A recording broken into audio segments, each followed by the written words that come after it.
Boa noite. No Janela Econômica desta semana analisamos a dinâmica do comércio externo de Moçambique num contexto em que a China continua a liderar como principal parceiro comercial do país. Vamos compreender quais são os produtos mais exportados, os principais mercados de destino e os desafios de Moçambique para aumentar o valor acrescentado das suas exportações, reduzir o déficit comercial e fortalecer a industrialização nacional. O programa olha com maior particularidade para o peso estratégico de parceiros regionais como a África do Sul e para o impacto do comércio internacional no crescimento da economia moçambicana.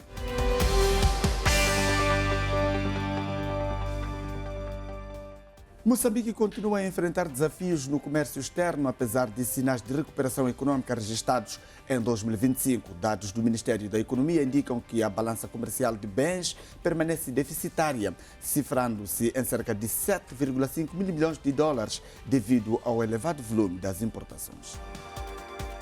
As exportações moçambicanas tiveram uma cifra de 1,5 mil milhões em 2025, contra 7,5 mil milhões gastos com as importações. O país exportou no período em análise minérios, produtos agrícolas, crustáceos, gás e energia. O peso maior desta matriz com relação, por um lado, a importações e exportações. No caso das exportações, ela está concentrada em commodities tradicionais como minérios. Estamos a falar também da energia, do gás, alguma concentração também, sobretudo, em produtos agrícolas, e aqui ficamos de alguma forma confortados porque estamos com um crescimento nessa ordem muito próximo de 12%, que significa que há uma consistência nos últimos 5 anos. A estratégia comercial moçambicana continua centrada nas parcerias com a África do Sul, Índia e China. O país procura igualmente reforçar a sua presença na SADC, noutros mercados africanos e na União Europeia.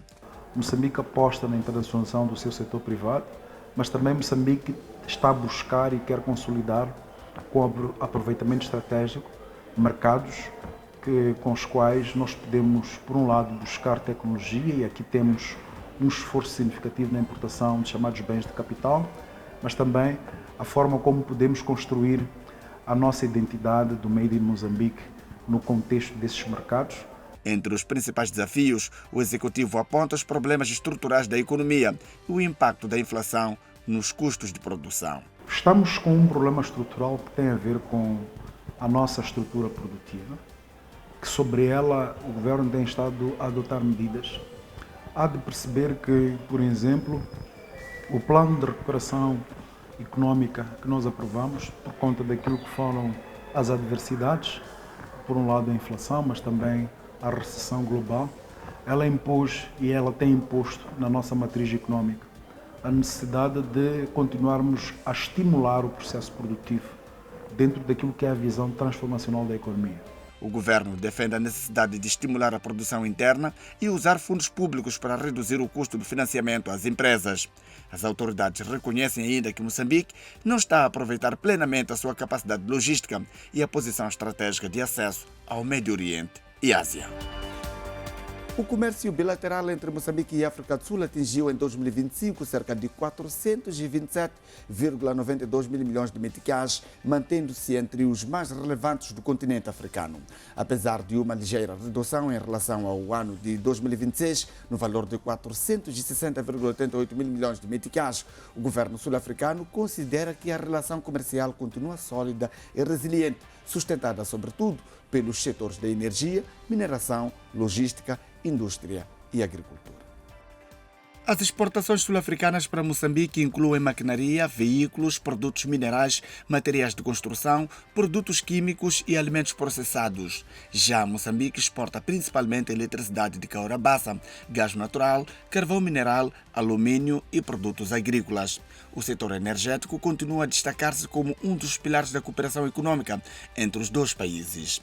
O gás natural moçambicano abastece parte importante da indústria sul-africana, enquanto a energia produzida pela hidroelétrica de Caurabaça contribui para a segurança energética da África do Sul. The relationship is highly complementary. South Africa exports to Mozambique are dominated by machinery, mineral products, vehicles, processed food and chemicals, construction materials and other industrial equipment.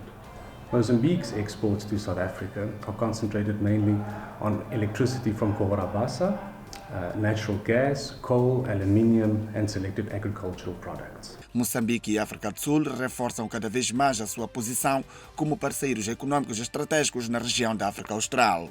Em 2025, o comércio bilateral entre os dois países atingiu cerca de 427,92 mil milhões de meticais, mantendo-se entre os mais relevantes do continente africano. Apesar de uma ligeira redução em relação ao recorde de 2024, no valor de 460,8 mil milhões de meticais, o governo sul-africano considera que a relação comercial continua sólida e resiliente, sustentada sobretudo pelos setores da energia, mineração, logística, indústria e agricultura. Bilateral trade remains substantial and strategically important, with total trade of 110 billion rand in 2025. While some moderation occurred in 2025 compared to 2024, the overall status remains very strong. Outro fator considerado estratégico é o Corredor de Desenvolvimento de Maputo, que facilita o transporte de mercadorias, impulsiona o comércio regional e fortalece a integração econômica da África do Sul. This creates natural opportunities for partnership between the two countries. The Maputo Development Corridor is particularly important in this regard. It's well positioned to support manufacturing and logistic integration between the two countries and benefiting the wider regional integration networks. Importantly, industrialization must also include Mozambican small and medium enterprises. Substantial regional integration or sustainable regional integration cannot only benefit large corporations. Moçambique é desafiado a apostar cada vez mais no processamento local das matérias-primas exportadas, sobretudo no gás, alumínio, carvão e produtos agrícolas, de forma a aumentar o valor acrescentado das exportações, gerar empregos e impulsionar a industrialização nacional. O governo diz que a relação econômica com a África do Sul continua estratégica. O país vizinho é um dos principais parceiros econômicos de Moçambique, sobretudo nos setores do gás, energia e logística. Moçambique reforça também o seu papel como corredor regional, com centenas de caminhões a transportarem diariamente ferro e cromo para a vizinha África do Sul. Continuamos a ter uma relação, aliás, nós temos uma relação estratégica com a África do Sul. E esta é uma relação estratégica do ponto de vista econômico, porque ela cobre, por um lado, a componente de serviços, mas também a componente de bens. Se olharmos para a balança comercial de bens, a África do Sul é o segundo maior parceiro de Moçambique na componente de exportações, se olharmos para aquilo que é a lógica da nossa balança comercial. Portanto, estamos com cerca de 984 milhões e 38 mil dólares de exportações para a África do Sul. Claro que o peso nestas exportações, elas estão mais centradas, claro, no gás, cerca de 49%. Depois temos uma incidência em relação à energia elétrica, cerca de 19%. Mas é interessante perceber que temos também com a África do Sul um crescimento, digamos, um crescimento assinalável do ponto de vista de progressão em relação à chamada produção industrial. No primeiro espaço da análise, vamos falar da balança comercial entre Moçambique e os países do mundo, olhando de forma particular para a China, Moçambique e Índia. Doutor, olhamos no primeiro tema o volume de negócios entre Moçambique e os países do mundo, com maior enfoque para a China e a África do Sul, mas hoje vamos olhar de forma particular para a África do Sul, que é um parceiro econômico, que é o mais próximo de nós, mas olhemos primeiro para os valores globais anunciados pelo Ministério da Economia. Diz que, portanto, o volume de negócios entre Moçambique e o mundo rondou cerca de 7,5 milhões de dólares americanos, o que significa que, em termos de exportações, nós tivemos uma queda. Nós exportamos cerca de 1,5 mil milhões de dólares e, entretanto, importamos no valor de 7,5 mil milhões de dólares americanos. O que é que isso vai representar para nós do ponto de vista de aquilo que eram as perspectivas de crescimento da nossa parte? Esperávamos que aumentássemos a produção e, de certa forma, reduzíssemos as importações. Bom, saudações aos telespectadores, saudações aos assíduos da janela econômica, da equipe técnica que nos acompanha. Os dados que são apresentados pelo Ministério das Finanças, do Banco de Moçambique e do Instituto Nacional de Estatística eles são consubstanciados a partir de uma realidade que nós conhecemos. O que é que os dados apontam? Pela leitura do relatório que foi publicado, nós podemos compreender de forma estatística os impactos daquilo que aconteceu do ponto de vista de destruição de parte que é o tecido econômico. O que os relatórios apontam é que houve uma redução do volume global de exportações. O país teve uma queda do volume de exportações em cerca de 32%. Significa que não produzimos nesse período. Deixamos de produzir, deixamos de exportar. Pode ser que tenhamos produzido, mas não conseguimos exportar, que era para nós termos um equilíbrio ao nível da própria balança de pagamento. Haveria uma razão para esse efeito, na sua ótica? A razão principal, segundo os dados apontam, é que a parte responsável pela queda do volume de exportações está relacionada com o volume de exportações na área extrativa. Quer dizer que as grandes indústrias, os grandes megaprojetos deixaram de exportar parte da sua produção. Isso teve impactos, nós também podemos incluir nos megaprojetos, incluindo a própria Mosal, e olhar para os megaprojetos que situam-se em todo o país, que foram os maiores responsáveis. No mesmo momento em que o volume de exportações diminuiu, nós vimos que o valor de importações cresceu. Estamos a dizer que entre uma queda de 32% no valor de exportações, houve um aumento de importações de cerca de 35%. São valores muito próximos, dito de outra forma. Se nós estivermos a fazer uma leitura muito crítica à documentação, nós podemos compreender que, comparativamente ao caminho que nós estávamos a trilhar, não houve necessariamente um aumento do valor de importações. O que aconteceu é que Moçambique deixou de exportar, e para que nós estejamos numa situação de equilíbrio, é necessário que a situação de exportações seja necessariamente igual ou superior em nosso benefício naquilo que são o volume de importações. O que aconteceu é que nós deixamos de exportar e o valor, em termos de crescimento de importações, situou-se em cerca de 35%. Então, isto de alguma forma trouxe algum desequilíbrio ao nível da nossa balança de pagamentos, também ao nível da conta corrente, o que de alguma forma ajuda a explicar aquilo que são as pressões cambiais, e o problema das divisas é explicado nesse contexto. E o que mais importante nós percebermos é que aquilo que é o comportamento da própria economia, do ponto de vista de produção e de exportação, tem impacto se nós estivermos a olhar para a balança de pagamento. Mas também há um dado positivo que é preciso enquadrar e nós percebermos que pode estar a passar-nos longe de vista, que é a produção tradicional, em termos de houve um aumento da economia retirando os megaprojetos, houve um aumento daquilo que é o volume de exportações, o volume de produção nacional. Se nós não tivéssemos tido uma queda no volume de exportações, nós estaríamos numa situação positiva comparativamente àquilo que é o volume da produção e da importação. Ou seja, há uma camada interna, do ponto de vista de produção, que está a crescer, mas que ela não é visualizável neste momento em que nós estamos a discutir, dado o impacto que houve em termos de redução do volume de exportações. Isto é o que os dados refletem e, sobretudo, trazem ao de cima uma dependência quase estrutural em duas componentes. Nós estamos as nossas exportações a maior parte do volume de exportações são para a Índia e o maior volume de importações são para a África do Sul. E isto, de alguma forma, traz um risco estrutural para a nossa economia. Enquanto a economia indiana estiver em condições vibrantes, nós conseguiremos sempre exportar para a Índia. Enquanto país importador, que nós importamos muitas vezes da África do Sul, sofremos de alguma forma os impactos daquilo que acontece dentro da economia sul-africana. Há toda uma necessidade de diversificar as exportações? Naturalmente. Nós temos não só exportações, temos que diversificar tudo.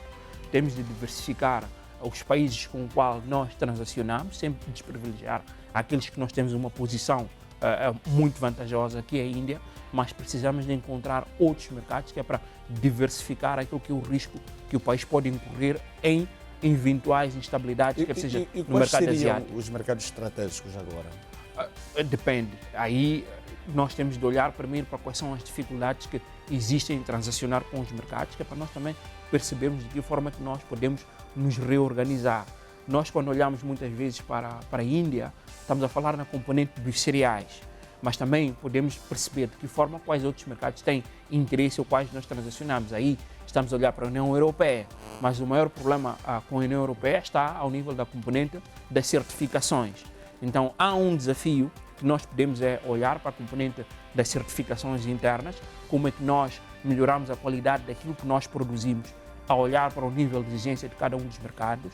Podemos aproveitar a janela americana dos acordos do AGOA, que é para nós também encontrarmos forma de exportar para o mercado norte-americano, mas também podemos olhar para a oportunidade que é aberta pela China. Então nós temos que olhar para estes países e vermos de que forma é que nós conseguimos diversificar parcerias, mas parcerias concretas, do ponto de vista de que forma é que nós olhamos para aquilo que é uma dificuldade quando nós transacionamos com esse mercado, retiramos essas barreiras. Mas também há uma outra componente mesmo a terminar, que é a camada de importações. Nós, nos momentos atuais, temos estado muito dependentes das importações sul-africanas. Pode não parecer, mas em cima da mesa é factual que é um risco nós estarmos única, exclusivamente, muito dependentes da África do Sul. Isto quer dizer que, ao nível da região, temos de encontrar outros países, ainda que seja o Zimbábue, ainda que seja a Zâmbia, que de alguma forma não é desprivilegiar a relação, mas é encontrar produtos que podem, de alguma forma, chegar ao país de outras regiões de forma a reduzir algum risco que possa existir caso exista alguma instabilidade nesse país, que seja instabilidade cambial, qualquer outra, monetária e por aí em diante, que nós tenhamos alternativas. Doutor, o ideal seria os países africanos fazerem transações entre eles, trocas comerciais entre eles, mas o viável neste momento me parece que é todos eles fazerem com os países asiáticos e europeus. Moçambique, por exemplo, olha para a China, olha para a Índia e depois a África do Sul por causa da proximidade que tem, mas tem tantos outros países que podia fazer com eles. Mas o mesmo sinto que acontece noutros países. O que é que estará a imperar na sua ótica para que os países africanos não consigam fazer transações entre eles, transações comerciais, trocas comerciais de forma robusta, como tem acontecido? Tem a ver com a facilidade, portanto, da ligação entre eles, ou é uma questão de visão? Bom, eu penso que a resposta não é encontrada em uma única variável. Existem várias camadas que nós temos para compreendermos a razão. Repare o seguinte, no nosso caso, de forma particular, as nossas vias, nossas estradas, todas elas foram montadas a pensar naquilo que eram os interesses do país que tinha a exploração do nosso país. Ou seja, todo o desenho de estradas, todo o desenho de vias férreas foram pensadas numa componente de exportação. E exportação para onde? Para um mercado que não é necessariamente o africano. O desafio que vários governos agora enfrentam é criar corredores de desenvolvimento que permitam ligar os países africanos, coisa que naturalmente não existia antigamente, porque todos os países, a indústria, toda a componente industrial, toda a componente de exportação, toda ela foi pensada numa componente que era para beneficiar países europeus, asiáticos e outros mercados globais e não necessariamente os países africanos. Daí que podemos encontrar algumas respostas nesta vertente. Então ainda vai ser difícil os países africanos fazerem transações entre eles? Eu penso que não é necessariamente taxativo que seja difícil. Há um caminho, há desafios que devem ser percorridos. Moçambique está a trilhar o seu, na perspectiva em que nós vamos criando corredores de desenvolvimento, olhar para o corredor de desenvolvimento do norte, centro e do corredor de desenvolvimento sul. O que é mais importante é que os países africanos tenham capacidade de, na altura em que vão desenhar os seus corredores de desenvolvimento, consigam interligar esses corredores de desenvolvimento ou criar vias alternativas que permitam ligar os principais corredores de desenvolvimento de outros países. Nós não podemos pensar em estradas internas, se a ideia é sermos um país que faz fronteira com o mar, a pensar nos países interland, criar estradas que não olhem para estas componentes. As nossas estradas devem ser pensadas, quer seja para o interior, mas também em ligação em outros corredores de desenvolvimento que se encontram para os países do interior. Podemos pensar, aliás, a ligação não é apenas feita do ponto de vista terrestre, mas há a via marítima, a via aérea. Então, as ligações para que este comércio seja viável, há a componente de estradas que é importante garantir as vias férreas, mas também no domínio da mobilidade entre pessoas. Estamos a falar quais são as facilidades que o investimento africano conhece e consegue se mobilizar de um país para outro. Como é que nós conseguimos, o moçambicano consegue sair e investir na África do Sul, quais são as dificuldades de mobilidade regional. Tudo isto, de forma 360 graus, se nós vamos analisar, pode ajudar a dinamizar. Agora, nós não podemos ignorar um aspecto importante, que é a existência de um mercado. Nós comercializamos ou vendemos mais a Europa, mais a Ásia, porque lá existe um mercado, existe uma capacidade de compra, de aquisição dos nossos produtos. Então poderíamos fazer questões de que forma que os países africanos estão preparados em si em adquirir aquilo que é a produção interna. Neste momento em que nós estamos a falar de combustíveis, já começam a existir movimentos porque existe um mercado interno, mas temos que compreender que existem contratos muitas vezes. Aqueles que vêm investir nos países africanos também investem a pensar em mercados muitas vezes já contratualizados. Quem vem investir já pensou num mercado e ele vem com um capital, esse capital já tem um mercado, muitas vezes não é um mercado africano, é um mercado europeu. Então são questões que nós temos de olhar para elas e compreender que algumas podem não ter respostas a curto prazo, que é um investimento que deve ser feito pelos países africanos, mas deve estar assente à realidade econômica. Os mercados onde é que eles se situam? Situam-se na Europa, na Ásia, podemos ir criando mercados internos, mas pensemos, se nós estivermos a olhar para os corredores logísticos, esses corredores logísticos estão a pensar em quê? Exportação. O Malawi, a Zâmbia, o Zimbábue precisam de Moçambique não só para importar, como para exportar a sua produção.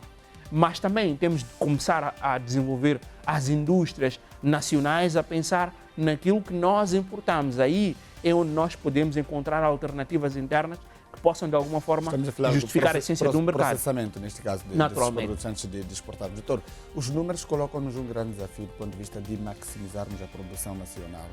Se estamos a falar de 1,5 mil milhões, nós estamos a dizer que esse valor é pouco, mas também não é muito. E esse número revela um problema aqui. É que se é uma redução das exportações, quer dizer que nós produzimos pouco. E se nós produzimos pouco, então nós não conseguimos, se calhar, nem alimentar particularmente a nossa economia. Diante desses desafios todos, o que é que se impõe fazer agora? Se nós temos a Mosal, que já está fora, e depois os grandes projetos também não conseguiram exportar, é viável neste momento lutarmos para maximizarmos o volume das exportações, ou o nosso foco agora será de produzir internamente e alimentar primeiro o nosso mercado? Bom, a pergunta tem várias camadas.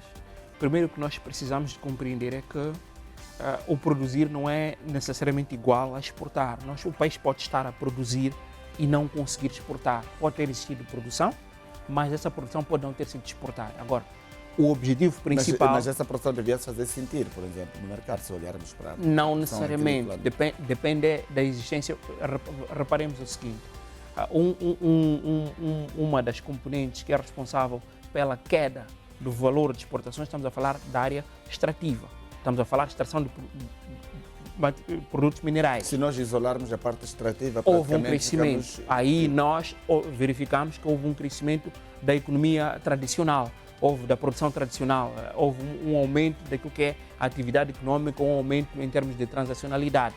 Mas só que essa transacionalidade, esse aumento de produção que houve, não conseguiu reduzir aquilo que é o impacto do volume de exportações, incluindo a componente dos megaprojetos. Dos valores envolvidos. Dos valores envolvidos. O que é que deve acontecer?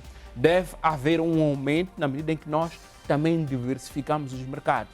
Mas o mais importante é que, à medida que nós vamos aumentando a capacidade de produção interna e que vamos desenvolvendo a capacidade de diversificação dos mercados, é nós idealizarmos que parte daquilo que é o crescimento não advirá daquilo que são os megaprojetos. Os megaprojetos ajudam a aumentar os números, mas não ajudam a fomentar a criação de empregos ou a dinamizar aquilo que é a industrialização.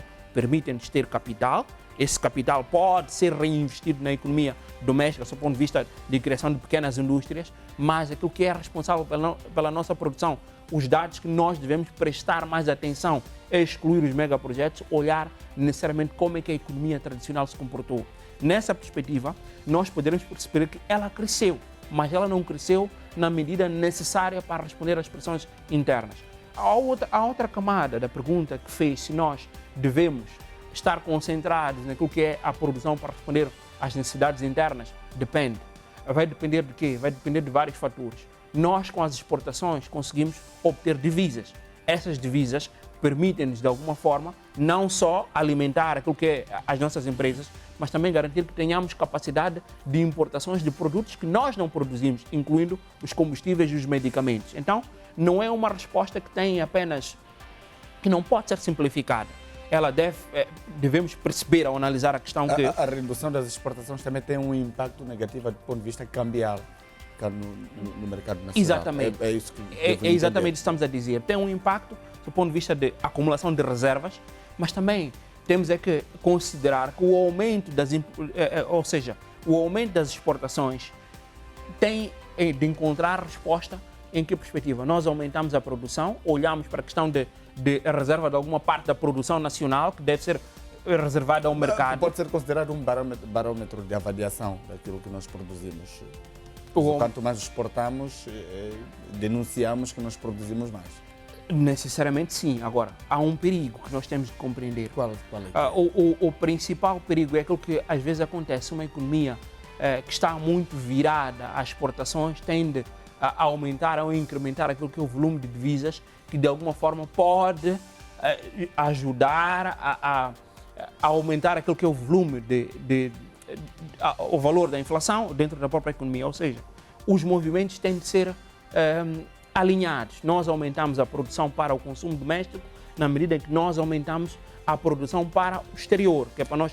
Mas isso são coisas que têm respostas, muitas vezes todas elas alinhadas. Enquanto aumentamos o valor da produção, também aumentamos a capacidade de exportar.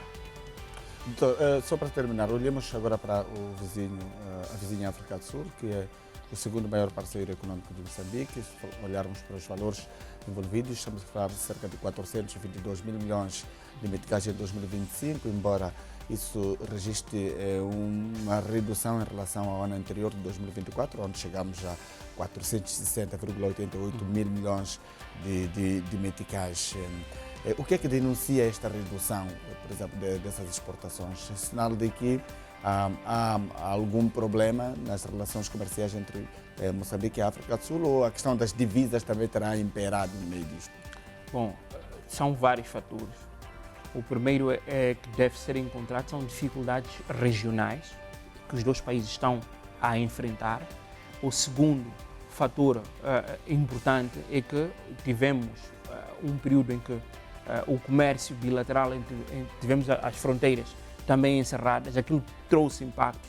O problema energético na África do Sul também pode ter consubstanciado o facto do nosso crescimento econômico ter desacelerado, também pode ter justificado a redução, mas também devemos ter encontrado outras alternativas, outros meios, ou pode ter sido alguma diversificação. Aí nós precisaríamos de compreender se houve uma redução do ponto de vista de comércio bilateral, de onde é que nós conseguimos cobrir aquilo que nós deixamos de importar da África do Sul. Pode ser que no seu todo tenha existido uma redução do ponto de vista de comércio bilateral com o exterior, em termos de importações, ou pode ter existido um outro movimento que é de nós termos reduzido aquilo que é o comércio bilateral com a África do Sul em detrimento de um outro parceiro. Nós aí precisaríamos olhar toda a balança de pagamentos, olharmos estatisticamente o que é que isso significou.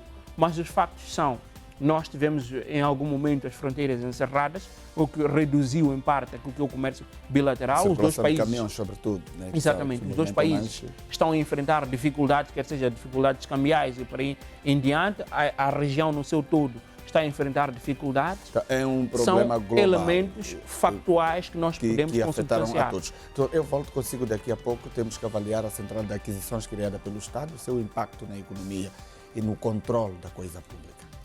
Até já.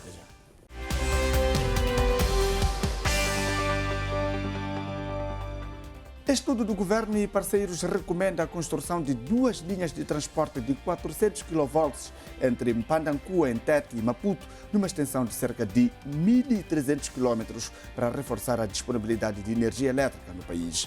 A nova linha está enquadrada na Estratégia Nacional de Promoção de Energia Limpa, Industrialização, Acesso Universal à Eletricidade e integração regional. A infraestrutura deverá permitir o escoamento de energia produzida no centro do país, sobretudo de fontes renováveis, para reforçar a disponibilidade interna. O projeto vai igualmente viabilizar novos empreendimentos energéticos, com destaque para a hidroelétrica de Mpandancua, além de impulsionar o desenvolvimento industrial ao longo do corredor da linha. Esta chama-se highway, como dizem os ingleses. Portanto, é um corredor sem o qual a central não vai sair. Portanto, não podemos produzir sem prever a evacuação de energia. Com o custo estimado em 1,4 mil milhões de dólares, o financiamento contará com o apoio do Banco Mundial, Banco Africano de Desenvolvimento, Banco Europeu de Investimento, União Europeia e outros parceiros. O estudo recomenda a construção de 2 linhas de transporte de 400 kV entre Mpandancua, Tete e Maputo, numa extensão de cerca de 1.300 km.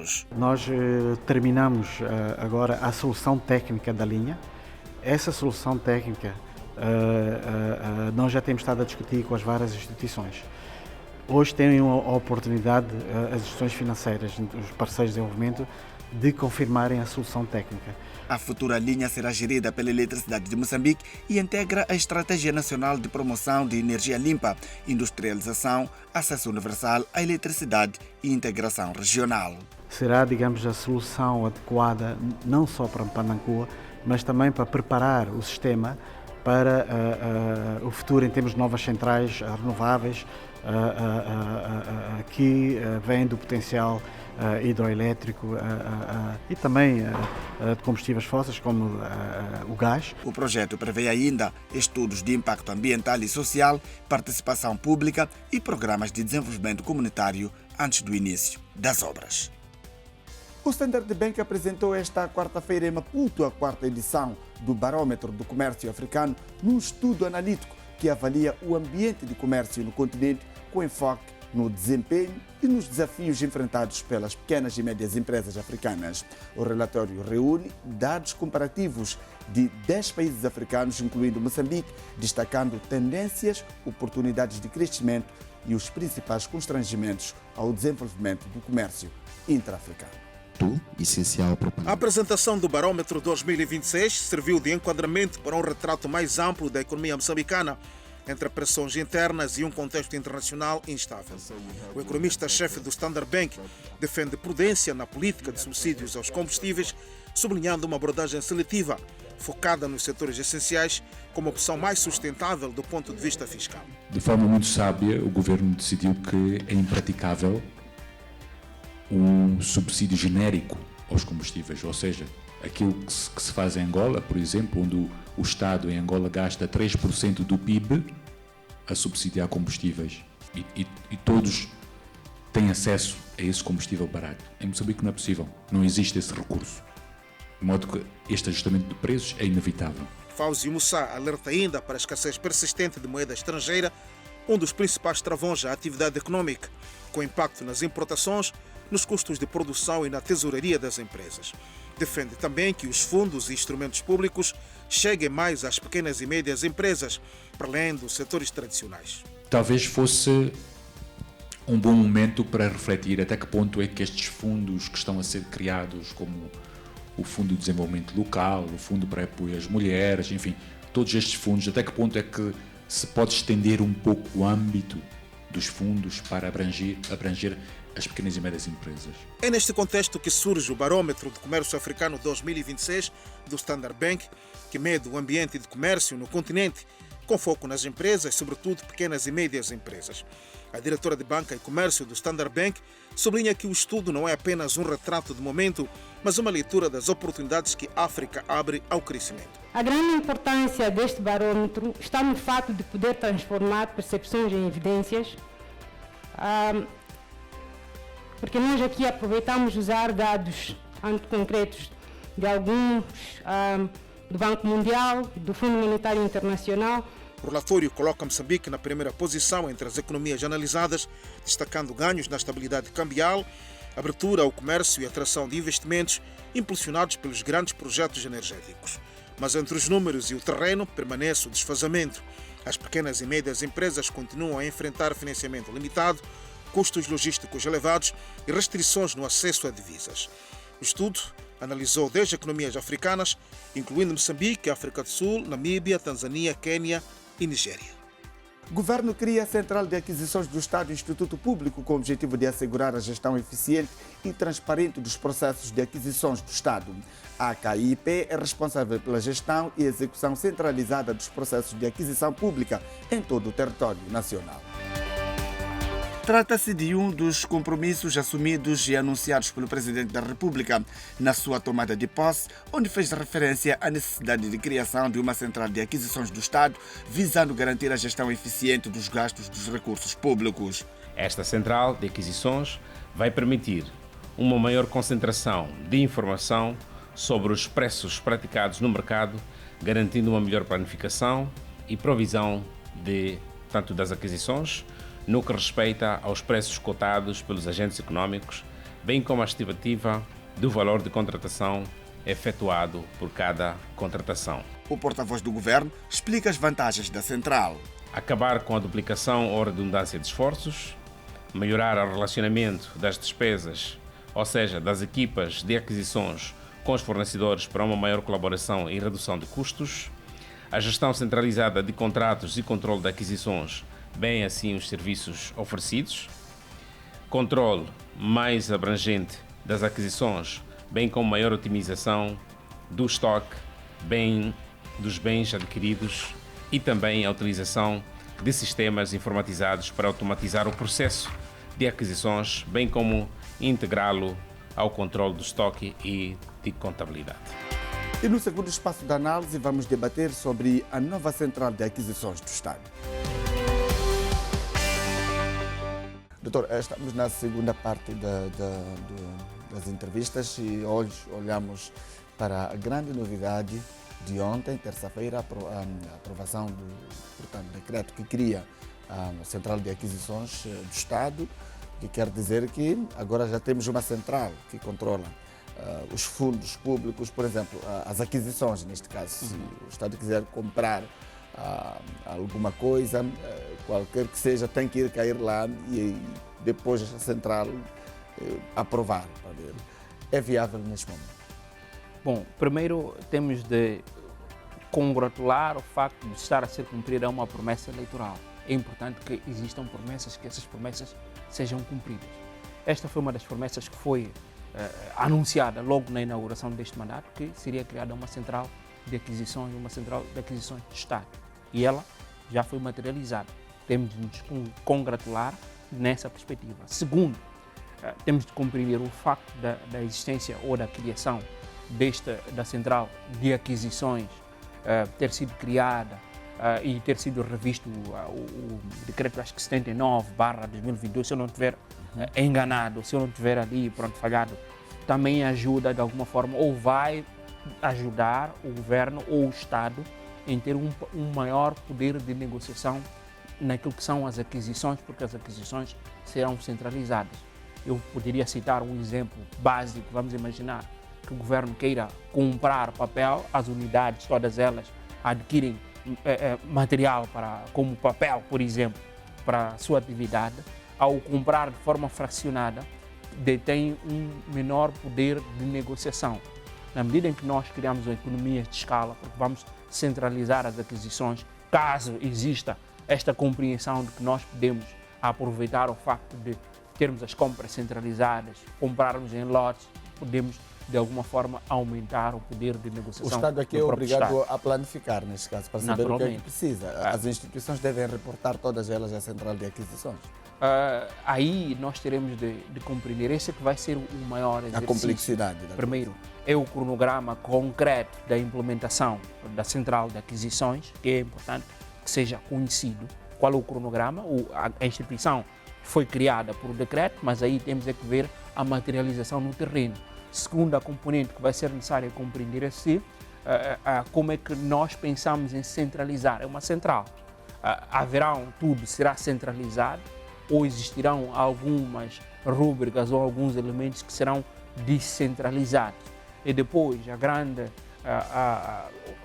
questão é que nessa centralização, como é que nós vamos utilizar o domínio da tecnologia também a pensar na proteção das pequenas e médias empresas. Quando nós estávamos a falar das economias de escala, no facto do Estado neste momento ter centralizado aqui o processo de compras, também temos de pensar como é que as nossas pequenas e médias empresas, algumas que conseguiam fornecer o Estado, vão ser integradas no processo de como é que o governo também vai poder, através da central... Pode ser que um único lote de uma quantidade enorme seja adjudicada a uma única empresa. Naturalmente. E cria problemas às outras. Vai depender. Aí vai depender dos critérios que o governo ou a central... Dependendo da quantidade, o governo devia abrir espaço para naturalmente que vai ser aberto. Porque a ideia não é romper aquilo que já existe, é garantir que exista eficiência, um maior controle daquilo que, e necessariamente a transparência naquilo que são as aquisições. Mas aí vai depender de vários fatores. Primeiro é a capacidade que se vai instalar na central de aquisição. Aí estamos a falar do capital humano, estamos a falar de capital tecnológico, tecnologia, porque isso é que vai determinar que a transparência possa ser utilizada não só para informar, mas também para garantir que exista processos mais eficientes. Porque vamos imaginar um cenário em que nós criamos uma central, vamos centralizar, mas não dotamos de capacidade tecnológica, não dotamos de capital humano. O que pode acontecer é que, no lugar de resolver o problema, podemos criar um problema de ineficiência, porque pode existir alguma morosidade para todos os processos. Caso, exatamente. Aí é onde nós temos que sempre recomendar, no processo, no cronograma de implementação da central de aquisições, seja primeiro contemplada a questão de capital humano, é preciso dotar de capacidade e pensarmos na componente das UGEs, o que é que serão feito com elas, o que é que vai acontecer. A central de aquisições vai ajudar o Estado a poupar dinheiro? Aí vai, quer dizer, o que se deseja é que se reduzam os desperdícios. E isto é o que eu desejava.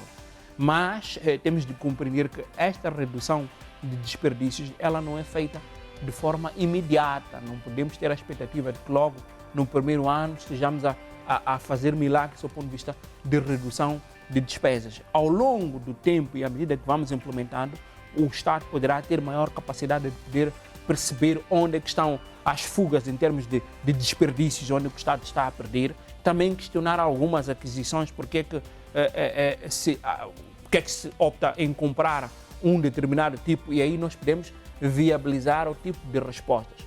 O objetivo é reduzir as despesas, conferir maior transparência ao cidadão, garantir que aos problemas que foram denunciados, problemas de essência de corrupção, sejam eles minimizados com a implementação da central de aquisição. Agora, temos que perceber que o facto da existência de uma central não quer dizer de imediato que seja igual a reduzir despesas. Poderá, ao longo do tempo e à medida que nós tornarmos eficiente a reduzir despesas não só para o Estado, mas também reduzir despesas para o setor privado que transaciona com o Estado, que tem estado a se queixar naquilo que é o processo de contratação pública. Agora, olhemos também para a criação da Inspeção-Geral do Estado, que ontem a Inspetora-Geral tomou posse, fazendo uma conciliação dessas duas instituições. Por um lado, a Central de Aquisições, depois temos portanto, a Inspeção-Geral do Estado. Estamos a dizer que nós vamos ter uma resposta totalmente exaustiva àquilo que são as necessidades do cidadão e olhando para os gastos que nós tínhamos antes, o combate à corrupção, por exemplo, que é um dos grandes problemas, e a Inspeção-Geral do Estado também tem essa missão de fiscalizar e obrigar que se cumpra com aquilo que foi prometido, por exemplo. Bom, também é uma resposta há uma promessa eleitoral que foi feita, que é uma das camadas que não existia e que era necessário. Temos o Tribunal Administrativo, existia a necessidade aqui, por exemplo, de termos uma Inspeção-Geral do Estado, que é para responder uma das lacunas que existia. A Inspeção-Geral do Estado vai ter aqui domínios não só administrativos, do ponto de vista de controle administrativo, controle financeiro, e o que vai determinar o sucesso e insucesso é, mais uma vez, a questão primeiro, a capacidade humana que se vai instalar, de que forma é que as decisões, tanto é aquelas que são recomendações do Tribunal Administrativo, produzem efeitos sobre aquilo que foi verificado no terreno, porque aqui o maior desafio é, no processo de inspeção daquilo que se vai detectar, das falhas, das omissões, das recomendações que são produzidas, que elas produzam efeitos, quer seja jurídicos ou efeitos legais, porque nós temos estado a verificar, por exemplo, que de ano em ano o Tribunal Administrativo, por exemplo, tem estado a produzir relatórios. O que é que se depois faz se a Procuradoria-Geral da República atua? No caso do Estado, ao ter-se criado a Inspeção-Geral do Estado, é importante que o Inspetor-Geral do Estado, ou a figura que foi imposta, tenha a capacidade de fazer estas leituras e de tornar viável aquilo que são as queixas, se elas forem legais, que elas sejam executadas do ponto de vista de resposta aos problemas de ineficiência, ao problema de corrupção que se verifica no setor. Agora, isto naturalmente deve ser consubstanciado com meios, porque é importante nós percebermos que o capital humano é bastante importante naquilo que é a qualidade de resposta. Temos de olhar para a capacidade tecnológica que a inspeção vai ser dotada e que poder de independência, não independência do ponto de vista de que é independente da figura que nomeia, mas em termos de execução da sua função.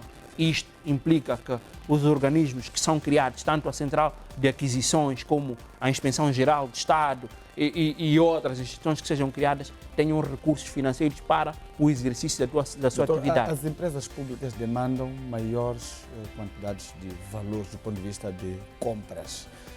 A Central de Aquisições, na sua ótica, devia também entrar nas empresas públicas ou só vai só para a função pública? Bom, o que nós temos de compreender é que E também fazer uma avaliação da complexidade, por exemplo, da existência desta figura dentro das empresas públicas, por causa do nível de resposta, a rapidez, a flexibilidade com que deve-se fazer as compras e desembolsos, por exemplo, nas empresas públicas. A exemplo da Eletricidade de Moçambique, a HCB, TVM, RM. O que se sabe é que as empresas públicas têm autonomia financeira. De alguma forma, têm as suas administrações que tomam as suas decisões. E o que pode, isto é algo que nós teríamos de perceber melhor se, ao abrigo da revisão dos regulamentos, se o pensamento do regulador e do próprio Estado, ao pensar na Central de Aquisições, vai ou não abarcar o setor empresarial do Estado. Eu penso que não, nesta perspectiva. Agora, as questões que estão relacionadas com a transparência daquilo que acontece dentro das empresas públicas, elas devem ser levadas num outro domínio por outras instituições, incluindo o próprio Tribunal Administrativo. No caso da Inspeção-Geral do Estado, eu penso que a ideia principal foi a olhar para a máquina do Estado, excluindo a componente do setor empresarial do Estado, que este deve ser guiado por questões que têm a ver com princípios de gestão, questões que estão relacionadas, que podem ser verificadas e validadas pelo Tribunal Administrativo, pelos gabinetes de combate de corrupção e por aquilo que são os relatórios que são produzidos. Porque, de uma ou de outra forma, nós poderíamos, se incluíssemos o setor empresarial do Estado ao nível da Central de Aquisições, inculcar algumas ineficiências que poderiam significar uma perda de eficiência operativa, que nós não pretendemos que essas empresas, porque o objetivo, penso eu, da forma como eu analiso a questão, é que as empresas públicas têm de ter capacidade de competir até com o setor empresarial privado. Isso pode reduzir a sua capacidade. Naturalmente, ainda que o setor empresarial do Estado persiga fins totalmente distintos, o que nós dissemos até em outras alturas é que o ideal é que as empresas públicas, ao não produzir lucro, porque elas não perseguem o fim lucro, é que elas não produzam prejuízos. E se nós entendemos assim, temos de dotar o setor empresarial do Estado de capacidade de competir e reduzir o processo burocrático, e que nós, de alguma forma, poderíamos, caso estivéssemos a considerar, incluir ao nível da Central de Aquisições do Estado, trazer um problema que não é o todo desejado se estivermos a pensar em empresas. Derek, muito obrigado por ter aceito mais uma vez o nosso convite. Até na próxima semana. Obrigado. Até a próxima.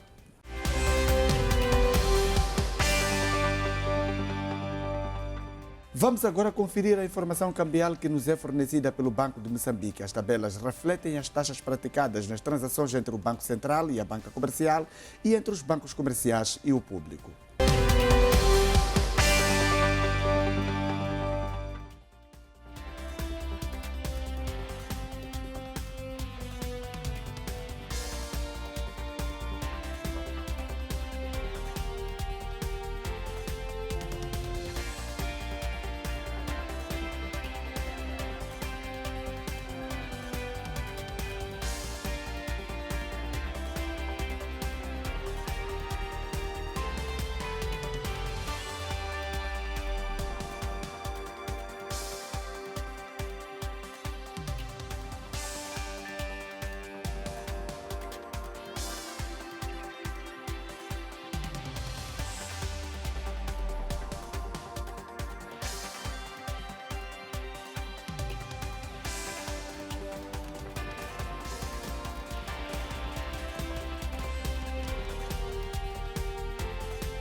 termina assim a presente edição do programa Janela Econômica, programa da televisão de Moçambique. Para estes e mais temas, queremos contar com a sua audiência. Caso queira interagir com o programa, basta contactar-nos pelo endereço eletrônico economiatvm@gmail.com.